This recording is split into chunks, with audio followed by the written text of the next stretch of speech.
Selamat pagi, siang, dan sore. Salam sejahtera untuk kita semua. Perkenalkan, nama saya Miranda dengan NPM 21141211023. Di sini saya berasal dari jurusan Agroteknologi Universitas Lampung. Saya ditugaskan oleh guru dosen saya, yaitu Pak Heri, selaku guru dosen pengantar ilmu pertanian, untuk membuat video mengenai tips dan trik budidaya pertanian. Di sini saya akan membahas tentang tips dan trik berkebun, memanfaatkan keterbatasan lahan di rumah.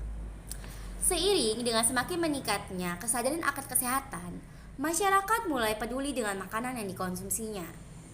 Para pelaku pola hidup sehat akan memperhatikan kandungan nutrisi dan juga hal-hal lainnya.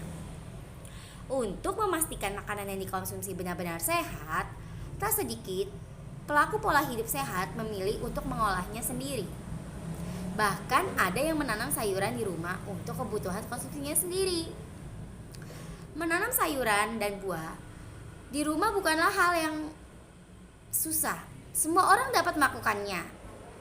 Dan biasa dilakukan dengan berbagai metode penanaman. Dengan seiring bertambahnya kemajuan teknologi di bidang pertanian atau bertani, kegiatan menanam tidak harus lagi memiliki lahan luas. Selain di lahan pertanian, menanam sayuran juga bisa dilakukan di pot, halaman, atau pekarangan rumah dengan metode hidroponik, yaitu menanam sayur di dalam lahan sempit. Bagaimana cara menanam sayur di rumah? Di sini saya akan menjelaskannya. Yang pertama, kita dapat menyesuaikan lokasi tanam. Sebelum memulai berkebun di rumah, tentulah kita harus memilih jenis tanaman yang akan ditanam. Caranya bisa dilakukan dengan menanam jenis tanaman yang ingin dibudidayakan di lokasi yang sesuai dan juga luas tanah di sekitar rumah. Yang kedua, utamakan manfaat. Utamakan manfaat dari tanaman yang akan ditanam. Sebaiknya pilih jenis tanaman yang benar-benar bermanfaat dalam pemenuhan keluarga, baik tanaman hias, buah, sayur, obat, ataupun umbi-umbian. Yang ketiga, dengan cara menyesuaikan teknik atau metode penanaman dengan luas tanah.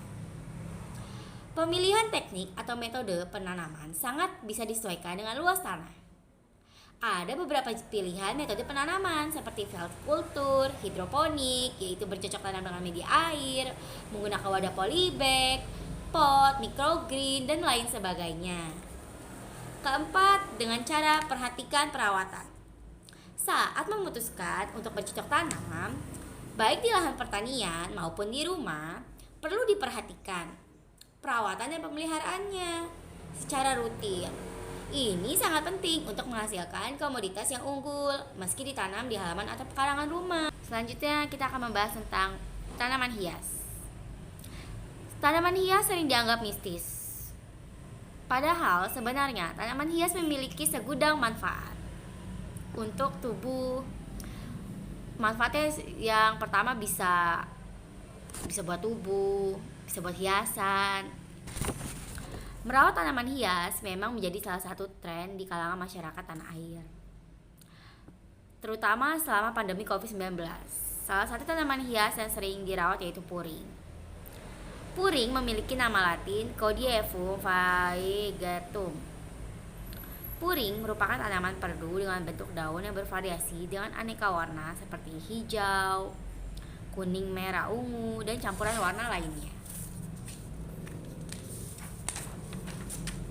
Akan tetapi, sebagian besar masyarakat masih menganggap bahwa puring merupakan tanaman hias yang mistis karena banyak ditemukan di area pemakaman.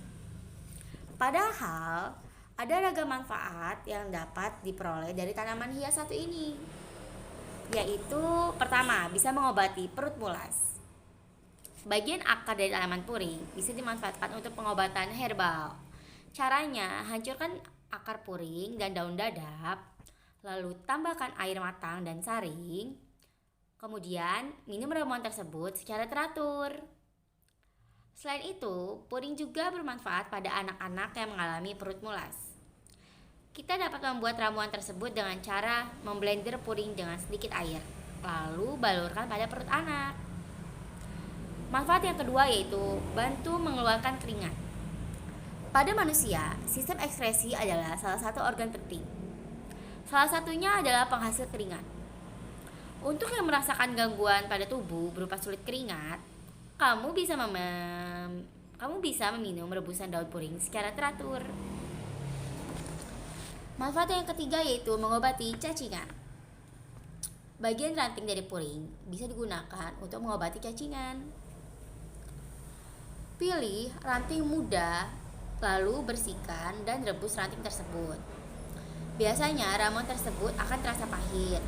Oleh karenanya, kamu dapat menambahkan sedikit gula. Yang keempat yaitu dapat mengobati penyakit sifilis. Sejumlah penelitian membuktikan bahwa daun dan tunas puring kaya akan kandungan alkaloid, cardiac glycoside, saponin tanin, cardenolite, flavonoid, steroid, dan juga pialates.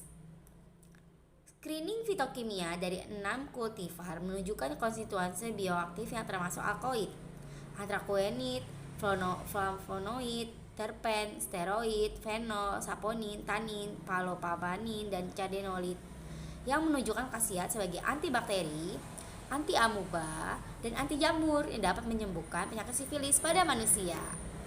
Demikian penjelasan saya mengenai tips and trik pertanian. Terima kasih.